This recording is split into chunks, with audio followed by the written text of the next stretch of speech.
Salam Kagama dimanapun Anda berada dan kepada rekan-rekan semua di seluruh Indonesia. Pada hari ini kita melakukan podcast Kagama Siantar Simalungun untuk episode yang kedua.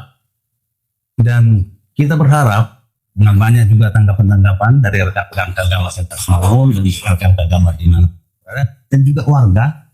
Anda bisa melihat podcast Kagama Siantar Simalungun ini di YouTube podcast Kagama Siantar Simalungun.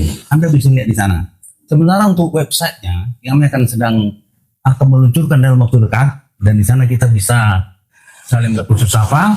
Dan kalau Anda punya ide-ide, kritik-kritik yang membangun untuk kemajuan podcast Kagama Siantar Simalungun ini, kita dengan senang hati menerima ide-ide Anda itu.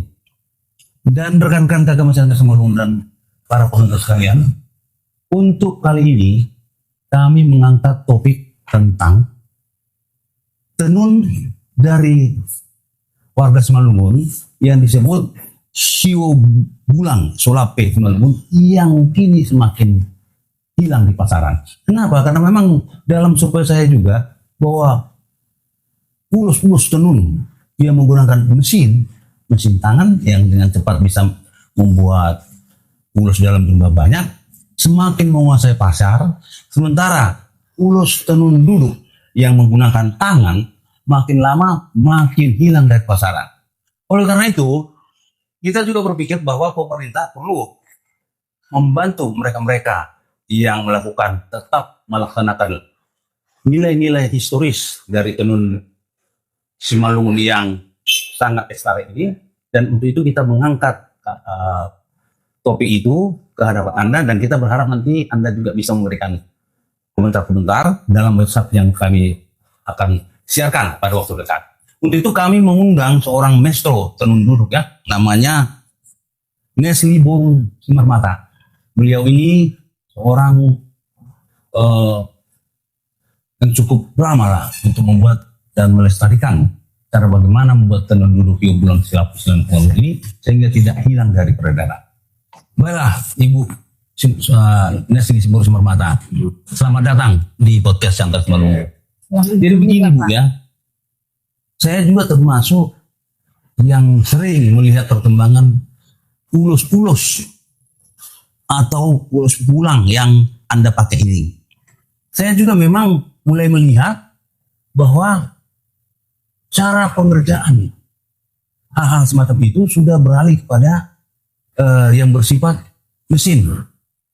Sementara Anda saya lihat dalam proses pekerjaan Anda masih tetap setia untuk membuat ulus lapis Simalungun ini dengan menggunakan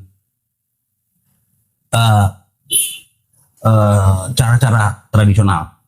Sekarang pertanyaannya adalah begini, bagaimana cara Anda untuk tetap melestarikan ulus ini dan kendala-kendala apa yang Anda hadapi selama ini? Silakan Bu. Pertama kendala yang saya hadapi adalah di masalah benang, baru di peralatan. Jadi kalau yang ketiga di pemasaran. Saya melakukan itu tergantung bulan yang saya buat Pak. Kalau bulan untuk yang sekarang, ini dari mulai mangunggas, mangulhul, manibok, marumang, martonun. Kalau kita jual siap pakai, mangodori, baru mangotang-otang itu lebih dari 2 hari. 2 hari. Tapi kalau cuman martonun, itu bisa siap satu hari. Dan jadi kalau motif yang ini Pak, yang ini yang memang ini asli, ini lebih kurang lah 4 hari. Karena bisa dengar Ibu membuat supaya warnanya ini berubah asli sama begini dibutuhkan waktu 2 bulan. Bagaimana waktu itu? Ini Pak warna alam dari akar mengkudu. Makanya nyampe 2 bulan aslinya kan benang putih. Nah, jadi saya mau mewarnai, saya buka dulu kunci. Buka dibuka kunci, saya masak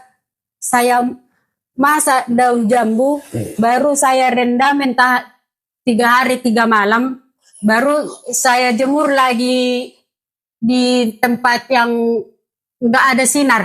Oh. Nah, jadi habis itu udah kering, saya warnai lagi. Jadi saya warnai, dijemur yang nggak ada sinar. Jadi baru udah kering, baru kita tutup kunci lagi biar warna jangan pudar. Baru bisa ditenun. Baru bisa ditenun. Iya. Makanya kalau bikin warna lama waktunya sangat lama.